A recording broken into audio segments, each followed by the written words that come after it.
ایرشین بروکسل کود انجام دا 30 کس به ترتی هاتن کشتن و به صدان هاتن بریندار کرن دیسان روشا لاواسی آسایش اروپا نشان داده. اوجیج بر گروپین تندره یم بنگهین خوال افریقا باکر و رجلات ناوین داناین.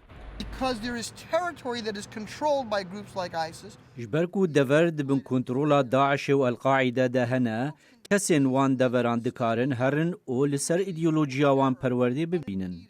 لی او هر وسا دخمه امریکا دایا لیور کمتر شروان جهادی هنه لی هر وسا گفج آلی مال پرنتورن میدیا جواکی ین تروریست بکاردینن بو بکار آنینا خلکی و پروپاگاندایه. شروع وکاره که دند بیجه گروپن وک دولت اسلامی وانتی گهشتنک باش هیا لسر بکار آنینا آلا و ریباز نو که چه ریج همیان باشتره او پیوندیا گنجان لگل هفخورت بکن او خفر دکن چاوا خوش دستلات دارن رزگار کن دمین تنگاف ده. لسر مالپار میدیاتورن جواکی جوابا گفن تندریا بکرب دیتا ودان او دبا الهام جبو کسین کو سری خواه کریارن تروریستی دکن و کو ایرشا بومبایا ماراتونا باستن کو 3 سالا بره چه ببو. شروع بکار دبیجن ددامه حکومت حول دده که ارداسیون خورتر بکه کمپانیان تکنولوژی دکارن آلی کاربن.